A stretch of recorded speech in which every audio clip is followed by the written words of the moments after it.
Olá, alunos do 8º ano, sejam muito bem-vindos a mais uma aula de ciências. Eu sou a professora Andressa Primavera, de Ciências para o 8º ano. Vamos ver então qual é o objeto de conhecimento da nossa aula de número 10? Na nossa aula de número 10, nosso objeto de conhecimento é clima. E no detalhamento, formas de diminuir ou reverter os impactos das ações humanas no clima global e local. Então vamos à nossa aula.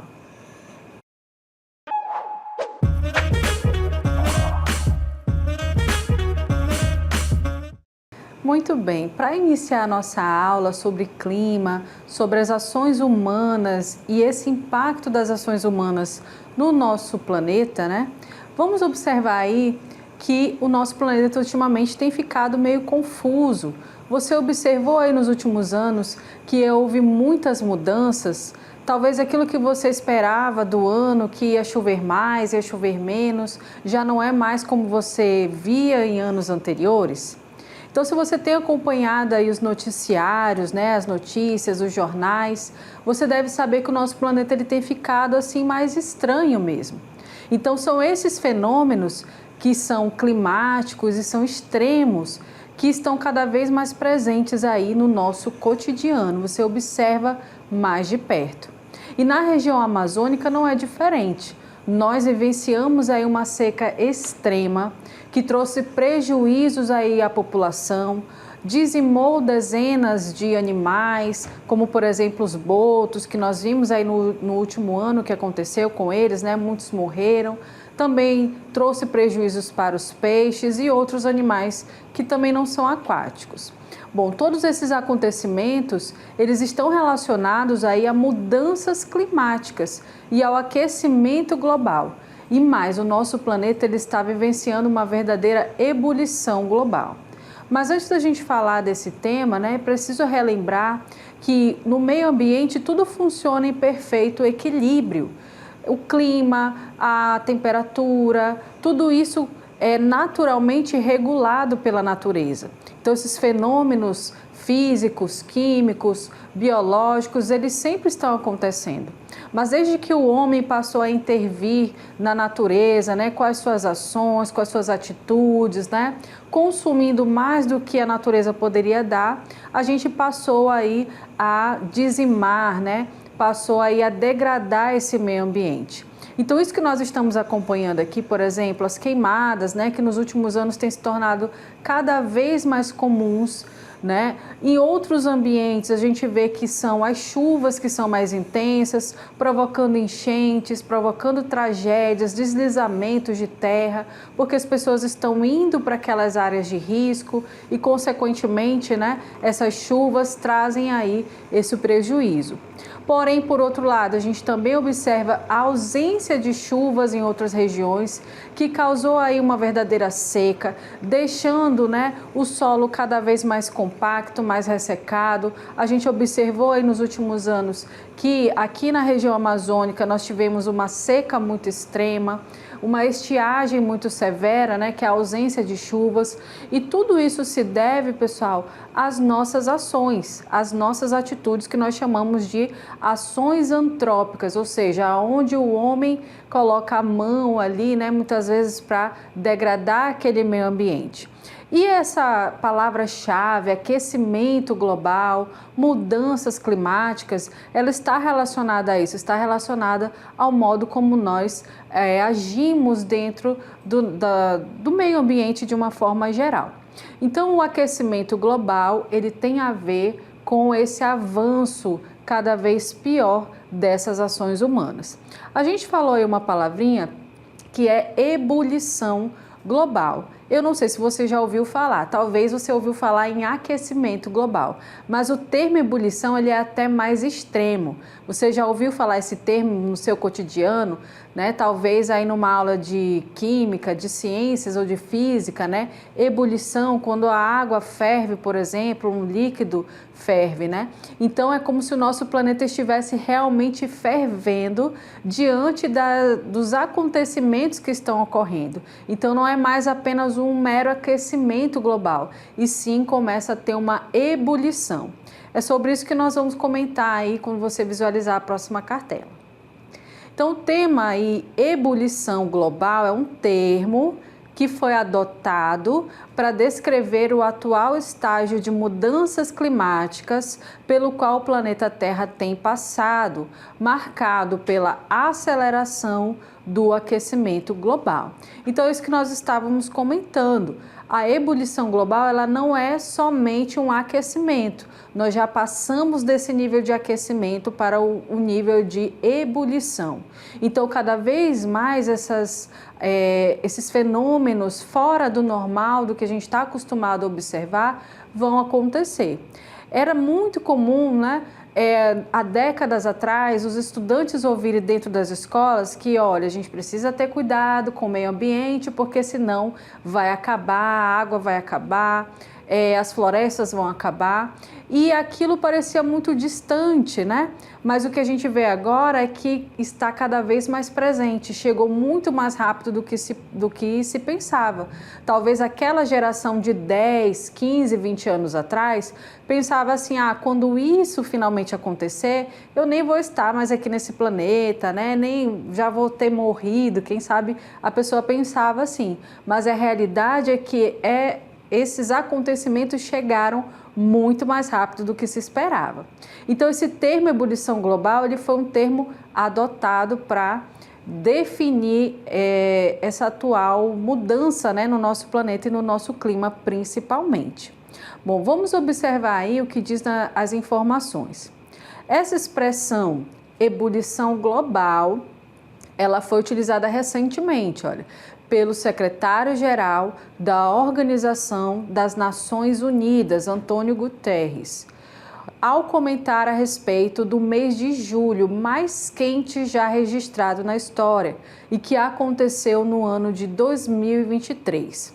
Então, esse secretário das Nações Unidas, Antônio Guterres, ele fez esse comentário para explicar o que aconteceu no último ano de 2023. Nós já viemos enfrentando aí esse aquecimento, esse aumento de temperatura global há bastante tempo. O nosso planeta, gente, ele tem ali o efeito estufa natural. Então, o efeito estufa natural, ele é responsável por ter essa manutenção de vida na Terra. O Sol, com sua luz, incide sobre o planeta Terra e a nossa atmosfera, né, retém parte dessa insolação, parte dessa energia, né, que é transformada também em calor e consegue aquecer como um todo. Então, uma média geral de temperatura do nosso planeta é de 13 graus Celsius. É uma temperatura relativamente baixa, porque é a média, né, de todo o planeta. É óbvio que tem locais mais frios, outros locais mais quentes, né? Então, essa temperatura global, ela passou a aumentar ao longo dos anos. E aí a gente vê um aumento de alguns graus Celsius a mais. 1 grau Celsius a mais de diferença, né, vai causar ali muitos prejuízos para as pessoas, não somente ali para o meio ambiente, para os vegetais e os animais. A gente observa aí nesse mapa que existe ali um mapa que mostra o aquecimento em vários países, né? Então, você observa aí, olha, esse gráfico ele traz algumas cores, tá? Então, a gente vai observar aqui, olha, que a gente tem uma cor mais intensa quando a temperatura chegou a 50 graus ou foi superior a isso, né? Uma cor vermelha também ali mais intensa para 45 graus, 40 graus a gente vê de laranja, 35, 30 e 20 graus, né, sucessivamente. Então, se você observar aqui, olha, na América do Norte, nos Estados Unidos, essa cidade aí, olha, chegou a 56 graus Celsius, né, uma temperatura muito extrema, sendo que o ser humano, ele suporta aí, né, a sua temperatura corpórea, né, ela não pode ultrapassar os 40 graus. Então, essa cidade com certeza sofreu, a população sofreu muito com esse calor extremo. A gente observa aqui na América ainda, né, mas aqui na América do Sul, que na Argentina a gente teve aí 48,9 graus Celsius. Então também uma temperatura muito alta, visto que essas cidades, né, esse país, ele está localizado em uma região que é temperada, uma zona temperada. Então a temperatura naturalmente é uma temperatura mais amena. Então a população desse local está acostumada com uma temperatura mais baixa. E aí chegou a esse extremo de 48 graus Celsius, né? Bom, aqui no Brasil a gente observa, olha, que está em laranja. Então isso quer dizer que a temperatura média aí foi de aproximadamente 40 graus. Mas você já deve ter ouvido falar na questão de sensação térmica. Então muitas vezes no meio ambiente está mostrando ali uma temperatura de 40 graus, mas as pessoas estão com uma sensação térmica de como se essa temperatura fosse muito mais alta. Então é importante a gente saber que, mas eu posso ficar em um ambiente com ar-condicionado. Tudo bem, mas nem todo mundo tem acesso a essa tecnologia, digamos assim, né? Nem todo mundo tem uma casa com ar-condicionado, ou você não vai passar o dia inteiro dentro da sua casa no ar-condicionado. Em algum momento você vai ter que sair. E aí, nesse local externo, a temperatura pode estar muito alta, né? A gente viu que também na Europa, por exemplo, ali na Itália, a gente teve um aumento de muitos graus Celsius, né? Então chegou a 48 graus Celsius. A gente também está vendo aí na Ásia, no Irã, 54 graus Celsius. Então uma temperatura extremamente alta e perigosa para a saúde humana. E na Oceania, na Austrália, a gente teve aí 50 graus Celsius. Tudo isso aconteceu, pessoal, no mês de julho de 2023. Foi um ano marcado aí pela maior temperatura já registrada desde que passou a ser aí, desde que tudo passou a ser estudado. Então, na década de 1970, a gente começou aí a registrar, fazer esses registros anualmente, né? E desde então, a maior temperatura que os países alcançaram, que o planeta atingiu, foi no ano de 2023, no mês de julho. Então é algo assim muito extremo. A gente observou ainda, por exemplo, no ano de 2023, em meados de setembro, aqui na Amazônia, né, na região amazônica, nós tivemos aí as queimadas que resultaram aí em muitos municípios cobertos por aquela nuvem de fumaça. E por que isso? Porque as pessoas estavam queimando, degradando, e aquela fumaça ela foi ali colocada na atmosfera, né? Foi emitida para a atmosfera, e as pessoas ficaram ali inalando aquela fumaça, certo? Então, tudo isso é para a gente ver que essas ações elas impactam com certeza no nosso cotidiano. Então, voltando lá para aquele tema, né, de ebulição global, a gente observou aí que ele é um termo utilizado para designar a atual situação do planeta, né?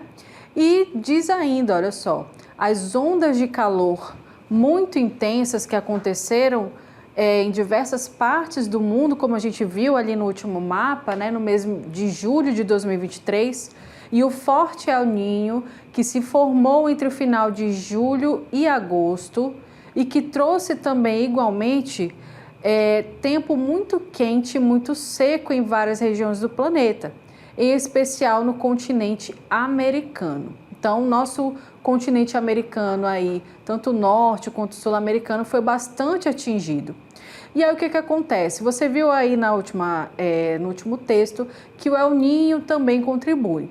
E é importante a gente frisar que apesar de o El Niño, né, ele ser um fenômeno que vai sim agravar essa situação, mas ele não é o único responsável. Então, o que vai ocasionar esse El Niño? O aumento da temperatura nos oceanos. E com o aumento da temperatura nos oceanos, ele também acaba se agravando. E se ele se agrava, toda uma cadeia de acontecimentos também vai se agravar. Então, se nós estamos cada vez mais queimando, se nós estamos cada vez mais desmatando, então cada vez mais esse El Niño vai ser mais intenso. e aí na região sul do país, por exemplo, ele vai causar ciclones, vai causar tempestades muito fortes, vai causar ali muitos estragos, né, vendavais, enchentes. Então, enquanto aqui na região norte, que nós estávamos acostumados com uma chuva mais intensa em determinados períodos do ano, houve uma seca, né, uma estiagem muito extrema. E todo esse contexto, ele serve para a gente analisar que não é só o meio ambiente que sofre, não são os animais e as plantas que sofrem sozinhos. Nós também acabamos sofrendo as consequências de tudo isso. Nós também somos uma espécie animal, afinal de contas, né? Somos da espécie humana. Mas a gente precisa lembrar que tudo isso é provocado pelas ações humanas e que vão nos impactar direto ou indiretamente mais cedo ou mais tarde. Então a gente pode dizer aí que esse termo ebulição global, ele foi provocado pela falta de ações eficazes no controle do aquecimento global. Enquanto nós tínhamos que cada vez mais tomar atitudes para frear todo esse contexto, todo esse cenário, nós fomos na direção contrária, fazendo cada vez mais, né, com que essas situações se agravassem. E a gente vê aí na nossa tela, nós temos aí uma matéria que fala que essa nova onda de calor, né, ela deverá atingir regiões do Brasil nesta semana, no momento em que foi ali, né, divulgada essa matéria. E o interessante a gente ver que ela fala ali sobre os riscos para a saúde humana, né? Que o que pode acontecer com o ser humano se nós continuarmos nessa onda de calor. Então aqui mostra, por exemplo, as localidades que estavam com alerta laranja, né? Ou seja, regiões ali que estavam registrando temperaturas muito altas, certo? Então aqui a gente observa, olha, para ser considerado uma onda de calor, a temperatura máxima do dia deve registrar aí 5 graus Celsius acima da média daquela localidade por um período de 3 a 5 dias. Bom, então de acordo aí com o Instituto, as altas temperaturas serão verificadas nas regiões Centro-Oeste, Sudeste e Sul e parte também do Norte e Nordeste. Os estados aí que serão atingidos pelo intenso calor e que estão nessa zona de perigo são as do Centro-Oeste, os 3 da região Sul, da região Sudeste também. Então são locais aonde a gente já nota ali um aumento de temperatura acima da média de pelo menos 5 graus Celsius. Parece pouco, mas faz toda a diferença para o corpo humano. E a gente vê aí mais adiante, olha, quais são as causas, né, desse aquecimento. Então, o meteorologista ali do IMET, né, aponta um conjunto de fatores responsáveis pelo fenômeno climático. Então, ele é caracterizado pelo aumento anormal dessas temperaturas por um certo período de tempo. E aí, nos próximos dias, a chance de chuva já começa a diminuir novamente, principalmente a partir da quinta-feira, devido a uma massa de ar mais quente e seca que vai quebrar esse canal de umidade. Ou seja, ela está relatando aí sobre as possíveis causas desse aumento de temperatura.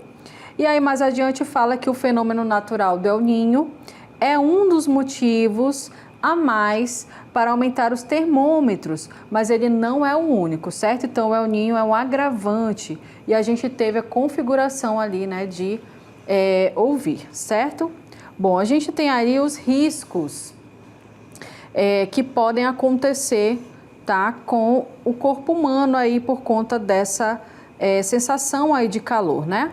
Então, os recordes de temperatura aumentam, os riscos de incêndios, prejuízos à agropecuária, com a perda da produção e morte aí de animais. Então, essa sensação térmica muito alta, ela também pode provocar esses riscos à saúde, certo?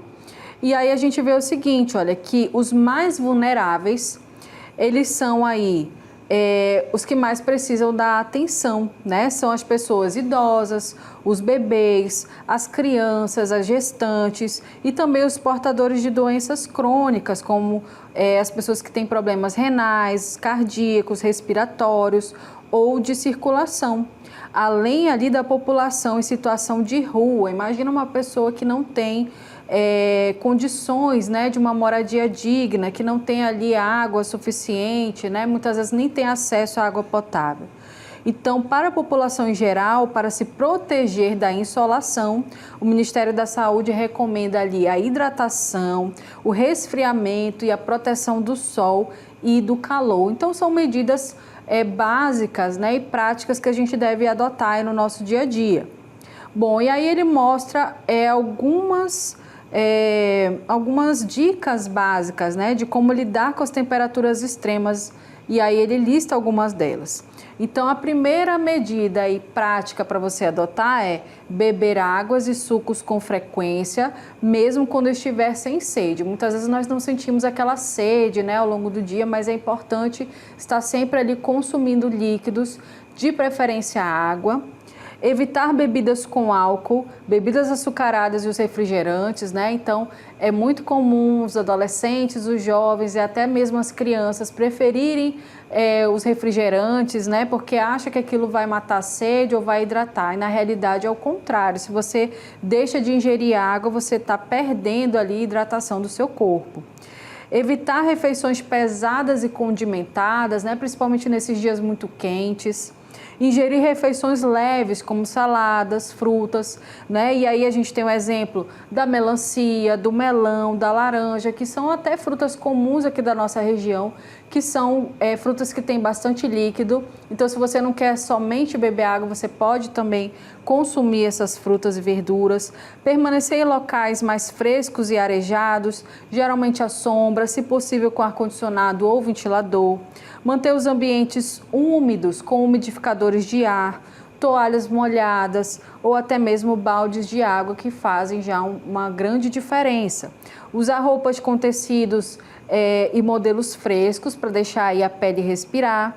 Tomar banhos frios ou com temperaturas mais baixas, evitar os banhos quentes aí, certo? A gente também tem aí, por exemplo, evitar mudanças bruscas de temperatura, né? Então, a gente sabe que existe aí todas essas medidas que elas podem ser tomadas para evitar a desidratação, certo? Mas a gente vai continuar aí com a nossa aula, porque a gente vai falar um pouquinho, né, sobre o que se pode fazer, né, para evitar que esse aquecimento global, as consequências do aquecimento global, né, que atinge aí não só a natureza, mas também nós, né, enquanto seres humanos, e aí a gente é vítima de toda essa intervenção negativa, mas a gente precisa lembrar que existem medidas que podem ser tomadas para frear tudo isso. E é o que a gente vai ver aí mais adiante, né, na sequência da nossa aula. Então, observe aí que nós temos aí as possíveis medidas para reverter a ebulição global.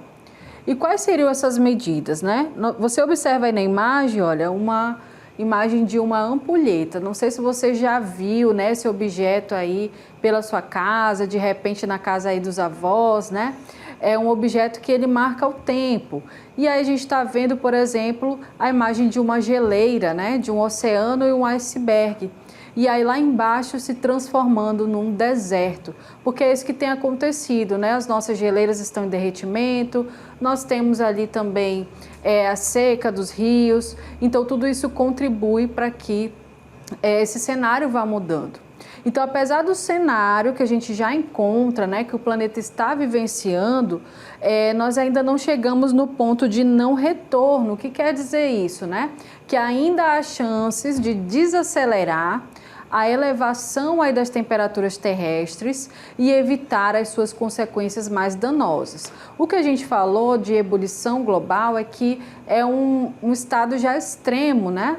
Mas a gente ainda não chegou naquele ponto de não retorno, onde já se tornaria irreversível todo esse quadro. Então, a gente ainda pode fazer algo para diminuir, para frear, né, tudo isso que tem acontecido, todas essas catástrofes, toda essa mudança climática, né? Então, eu trouxe aqui uma frase que ela é bem difundida aí no meio, né, dos ambientalistas, que fala o seguinte, olha, pensar globalmente e agir localmente. de Ulrich Beck, né? Então, o que essa frase quer dizer? Que a gente precisa pensar no todo, no planeta como um todo. E como a gente pensa nisso? Com ações, né, governamentais, a gente pensa nisso elegendo pessoas que vão lutar, né, pelo meio ambiente, que vão trazer propostas para modificar, né, para melhorar. A gente também vai pensar em formas de como utilizar a energia no nosso planeta para ela não ser uma energia que vá degradar o meio ambiente. Então, ultimamente nós temos utilizado muito os combustíveis fósseis, como a gasolina, né, que emite gases para a atmosfera que vão intensificar o efeito estufa.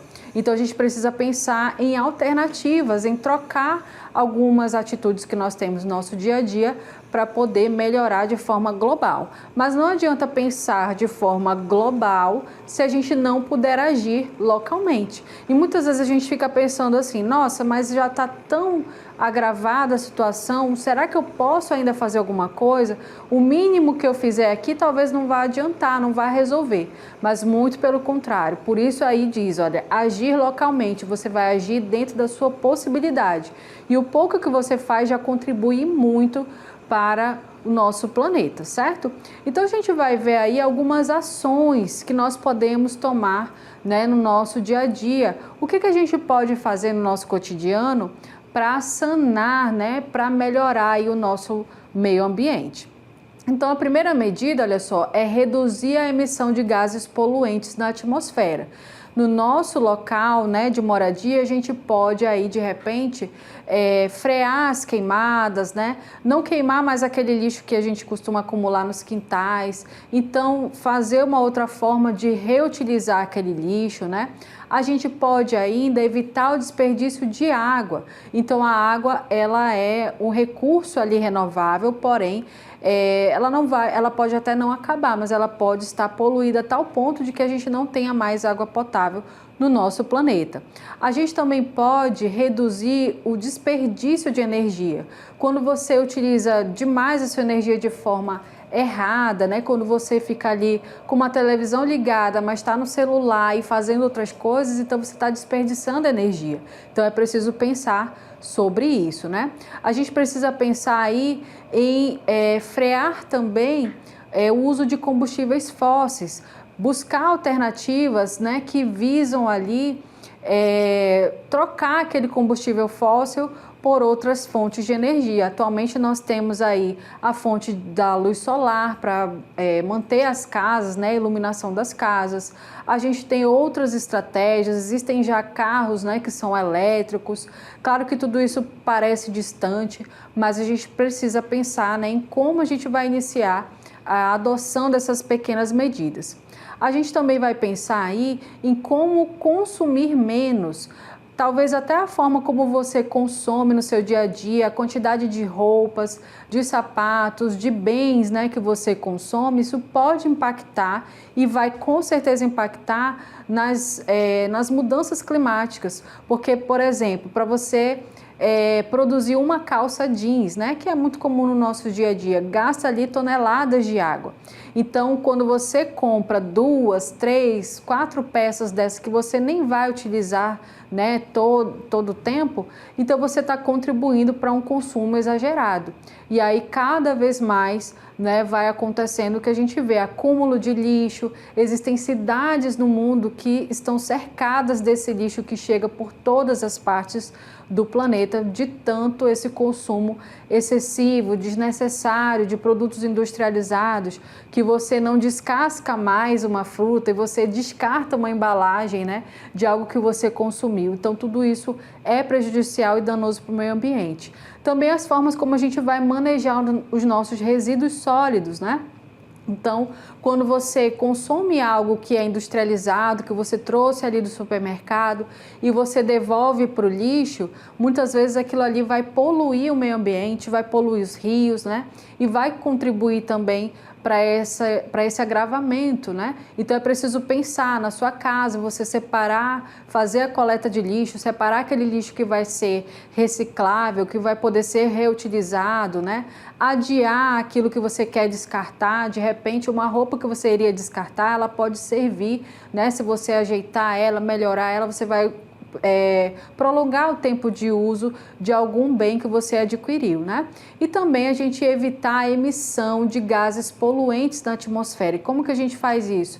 Deixando mais o carro em casa, utilizando de repente outros meios de transporte, como transportes coletivos, a bicicleta ou até mesmo andando, ou você pode aí combinar uma carona com alguém, né, para onde você vai. E aí isso tudo são pequenas medidas que vão auxiliar no nosso dia a dia, né, que vão contribuir, que se todo mundo adotar um pouquinho dessas medidas, a gente vai ter com certeza uma melhoria, né, desse cenário de desastres, né, que a gente falou aí na nossa aula sobre ebulição global, né? A gente vai conseguir reverter todo esse prejuízo ao meio ambiente e lembrando, né, que nós seremos os maiores prejudicados se isso acontecer, né? Então, quando a gente toma pequenas decisões, pequenas atitudes, isso vai voltar para a gente como benefício.